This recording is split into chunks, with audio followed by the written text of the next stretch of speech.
Podcast Os Bastidores da História de Ita. Apresentação: Éder Gama. Convidado: o historiador e escritor Francisco Gomes da Silva. Episódio 3, Parte 1: Festas populares e religiosas de Itacoatiara. Segundo os estudiosos de festas populares e religiosas, as festas seriam um momento de fruição e divertimento, um momento em que o Estado e o povo diminuem as tensões sociais. O senhor poderia citar as festas de nossa cidade vivenciada e que perdura até hoje no decorrer do tempo, ou seja, as festas em que o povo ia para se divertir, para diminuir essas tensões sociais? O senhor tem memória de alguma que vale a pena citar? O senhor comentou anteriormente, num dos nossos episódios, da festa que houve no século XIX, registrada por um cronista viajante do século XIX, a época do Natal. Essa era um tipo de festa que ajudava a diminuir as tensões sociais? Era pelo seguinte, porque nós temos na nossa alma, o cristão, um sentido religioso que é forte, né? E esse exemplo que eu havia dado, e isso levantou a curiosidade do Bates, né, quando esteve aqui, de ver o povo concentrado ali na sua reza e tudo, inclusive misturando tradições. Ele viu 3 grupos ali, né? Foi 3 grupos, né? Ele observou, primeiro, o direcionamento do que diz a Igreja Católica, né? Rezar, como é que se diz? Adorar a Deus através de um ato religioso que é a procissão. Mas aí ele viu também ali no meio, misturado, uma tradição que vinha lá dos Muras, que era do Sairé.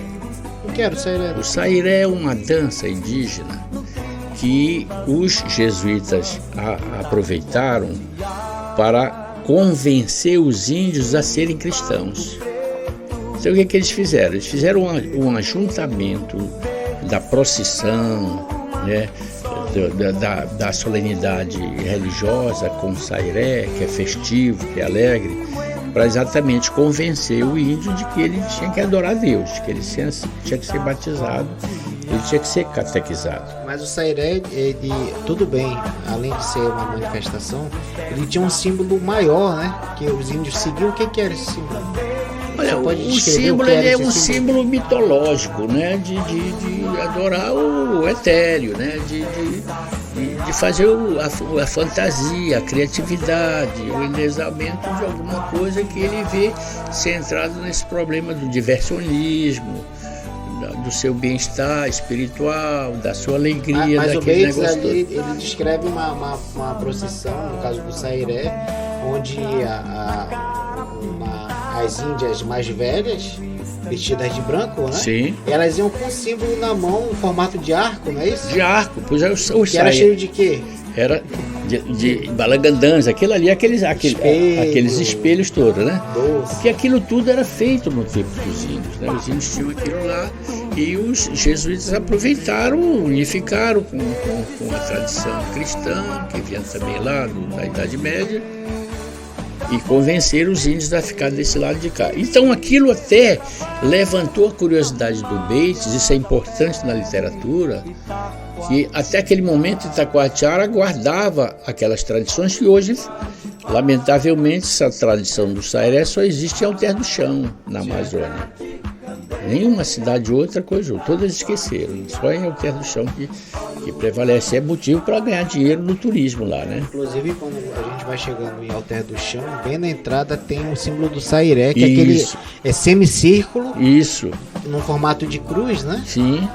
E só para falar assim como era, para as pessoas visualizarem, era esse semicírculo no formato de cruz, cheio de coisas, de pedaço de espelho, de pedaço de colher, de doce, onde os índios eles eram atraídos por essa imagem, ou seja, iam levando, e os índios muito curiosos, porque no final às vezes isso aí era dado a eles, né? Exato. Então eles iam atrás e com isso os padres iam conquistando aquele número enorme, aquela legião imensa de índios para entrar na deles, que era fazer a catequização, né? Vesti-los, né? Estilos. Vesti-los. Vesti-los com aquela indumentária toda para coisar. Então isso é um dado. O outro dado era o problema do carnaval, o problema do lundu. O lundu, por exemplo, em Itacoatiara foi forte no início do século XX, final do século XIX, porque também era uma tradição importada, né, da Europa, e lembrava também uma dança do tempo do escravismo, em que as mulheres elas se enfeitavam para fazer os patrões, os escravistas ficarem alegres, aquele negócio todo, assistindo aquelas feições todas de alegria, né? O Bates lá, ele no lundu, que o senhor está trazendo um elemento pra gente, ele vai falar do gambá, né? Gambá. Do gambá, o que é um instrumento, né? O gambá já é um instrumento do negro. Que ele vai chamar gente de cor, né? Isso, é o negro. O negro usava o gambá. O gambá era um instrumento fundamental nas alegorias. Era um tambor, cavado no tronco do pau, né? Coberto com aquele couro de onça, de coisa, de animal, né? Tinha o caracachá, né? Também. Um som lúgubre, etc. e tal, e depois tinha essas feições, um som diferente daquele outro e tal.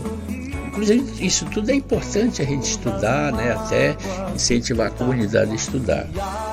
O outro aspecto que eu via também, professor, e aí mais adiante, é a introdução do carnaval. Itacoatiara sempre foi uma cidade carnavalesca. Porque o carnaval ele já perdura desde a época ancestral lá em Roma. Lá em Roma. Aquilo sempre veio de lá, né? E tal coisa como diziam os outros, com as beberronias, né? Com a cachaça, com a alegria, com o vinho, aquele negócio todo. Então isso tudo estava incrustado. É uma festa cristã, o carnaval, festa cristã. Nasce dentro do cristianismo. Dentro do cristianismo. É muito bom para teses, né? A gente levantar essas teses. Se não uma coisa dessa rápida, a gente não pode nem desenhar bem.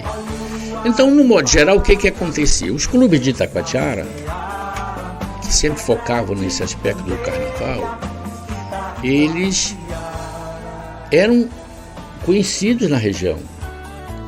O pessoal vinha de Manaus em comitivas, altas personalidades, brincar o carnaval em Itacoatiara no início do século XX, na segunda metade do século XX. Os carnavais de Itacoatiara eram uma coisa espantosa, né? Nesses dois clubes, principalmente da elite, no Botafogo e no Amazonas. Mas ele tinha um carnaval de rua também? E tinha o carnaval de rua. O carnaval de rua era aquele carnaval dos blocos, chamados blocos carnavalescos, né? E depois, mais à frente, sobretudo no governo do Miron, introduziram as baianas, aquelas baianas que foram criadas no carnaval da Bahia. Uma tentativa de resgatar e valorizar esse carnaval antigo? Então? Antigo. E tinha os carnavais de clube, que eram aqueles carnavais de salões e tudo, né? Baseado na música tocada ao saxofone, né? No tambor, tá entendendo? Os principais instrumentos, né? Da bateria. Realmente, né? A fantasia de Pierrot e Colombina, eles eram pontos fundamentais. E olha só o que aconteceu aqui. Manaus imitou também. Manaus tinha um clube chamado Olímpico Clube, que criou lá a figura era lá um boneco gigante, a Camélia. Foi uma imitação da nossa Tia Suzana. A Tia Suzana... Quer dizer então que a Tia Suzana é anterior à Camélia. Não acredito, sério? É anterior à Camélia. Mais velha? É, mais velha, alguns anos. E a Tia Suzana, ela recupera essa coisa do negro também. Do negro. Você vê as feições dela são negras. Então o que acontece? A Tia Suzana foi fundada aqui no Jauari. E inclusive na letra da primeira introdução tem o Brinjela, se eu não me engano, né? Fazendo uma menção a Brinjela. Eu conheci muitos atrás, o Brinjela lá vivo, a família dele, e inclusive havia uma ciumeira da viúva do Brinjela, de que ela desconfiava que o Brinjela fez aquela homenagem a uma amante que ele tinha chamado Suzana. Tinha essa história aí que a gente tem que aprofundar. Mas aí eu descobri que o Brinjela, ele foi apenas o homem que montou a estrutura da boneca e fez a música inicial, mas quem fez o desenho, o projeto da tia Suzana foi o Bazinho. O Bazinho Mendonça hoje mora no Rio de Janeiro, tem 90 anos de idade, é tio do deputado Cleuter Mendonça. Eu entrevistei também o Bazinho, né? E o Bazinho contou toda a história da tia Suzana, emocionado, chorou muito e tudo. Elogiou o Brighella, sempre achou que o Brighella era um artista popular, muito interessante, muito movimentado, arrebanhar multidões aqui no Jaguari e tudo, nas festas no centro da cidade. E até hoje a tia Suzana funciona, inclusive é propriedade da família. A família guarda a tia Suzana com ciúme danado. Quem está à frente, se não me engano, é o Sidraque, parece que é neto dele. Neto do Brighella. Então, outra coisa, você via, por exemplo, as festas da Praça da Matriz, né? O pessoal fazia os blocos de rua, saiu dos clubes, da colônia, do Jaguari e tudo, e se concentrava ao entardecer do dia do carnaval, do último dia de carnaval, ali na quadra, e ali o pau cantava, né? E naquela época, e dos 50, 60, a bebida que eles tomavam ali, os boêmios, era o xixuá. O quê? O xixuá foi uma bebida implantada em Itacoatiara, baseado no xixuá, que é uma planta nativa, e eles fizeram uma mistura com álcool, aquele negócio todo, e no símbolo da garrafa dizia: tome xixuá, um poderoso revigorante sexual, né? Então o pessoal achava que, além da alegria, o cara que era viscerado em xixuá, ele tinha condições até de ter uma atividade mais forte, no afrodisíaco, né? Era um instrumento afrodisíaco. Mas é uma planta nativa? Xixuá? Não é o xixuá. Ele é um cipó, me faltou agora a memória, e eles criativamente criaram o xixuá. Não seria aí o precursor do que a gente conhece como Santo Daime, não, né? É por aí. Chega, se aproxima disso. É um estudo. Porque é alucinógeno. Será que é isso? Eu acho que seria também parecido com paricá, que era o fumo dos buras, né? São coisas que a gente tem que estudar, que os antropólogos, os folcloristas têm que estudar para a gente aprofundar. Mas são coisas que a gente, assim, olhando de longe, a gente chega à conclusão de que é uma prova da criatividade do itacoatiarense. Que ele, como todos os povos do Brasil, do mundo, é um povo sacrificado, né? Sobretudo os menos aquinhoados da sorte, e eles extravasavam nesses momentos de alegria, as tensões, né? As tensões, nós falamos, as tensões e tudo, né? Agora deixa eu lhe perguntar uma coisa, o senhor falou aí nos folcloristas, né? Nós sabemos que na literatura folclorista é aquele que estuda o folclore, mas o seu Alvati Assunção, que é filho do seu Alvadi, sim, né, um dos primeiros pesquisadores sobre folclore manauara e tal, eles, né, pai e filho, eles chegam à conclusão de que folclorista, como diz os grupos de Manaus, são aqueles que fazem o folclore, não aqueles que estudam, mas aqueles que fazem, ou seja, o popular se apropriou de uma categoria intelectual, né? Então, assim, e aí vamos falar do folclore, das brincadeiras de boi, das brincadeiras de São João, nas suas pesquisas, assim, ou até mesmo o senhor, o que o senhor vivenciou, o que o senhor viu? A brincadeira do boi, que é dada lá do Maranhão e tudo, do Bumba Boi, né? Ele era forte em Itacoatiara. Nós tivemos um período no início do século XX, segunda década, terceira, que nós tínhamos aqui 3, 4 bois, o Corre-Campo, né? O Mina de Ouro, né? O Garantido, o Caprichoso, em que era uma coisa impressionante, né? O Garantido Caprichoso, olha lá, Garantido olha o que o senhor tá falando. Garantido Caprichoso. Olha Parintins. Parintins tinha, provavelmente os seus também, mas aqui eu acho que era anterior de Parintins, né? Mas veja bem, então no mês de junho, as festas eram uma coisa impressionante, né?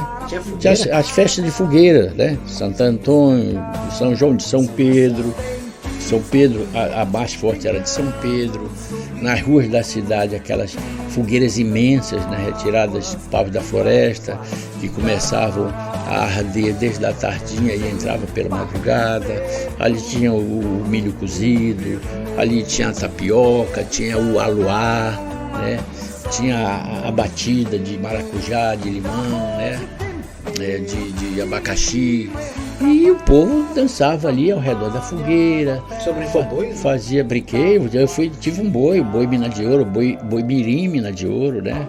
Eu era o amo do boi, né? Eu fazia o boi, né? Porque Manaus também tem o mina de ouro, também não? Tem. É o que é? Um copiou do outro? Como é que é? Não, eu acho que foi assim uma espécie de ligação, vamos dizer, parapsicológica, porque na realidade ninguém é dono das coisas. Metafísico, né? Ou seja, estava no ar. No ar e... É igual o avião. É como Corre-Campo. Corre-Campo foi um boi que teve em Parintins aqui, mas era um nome que não atraía muito a curiosidade dos fazedores de boi. Mas Garantido Caprichoso tinha visceralmente. Na Praça 14 tinha boi Garantido e Caprichoso. Podcast Os Bastidores da História de Ita. Realização Éder Gama. Patrocínio Lei Aldir Blanc. Governo Federal. Pátria Amada Brasil. Apoio Prefeitura de Taquatiara. Juntos pra gente crescer.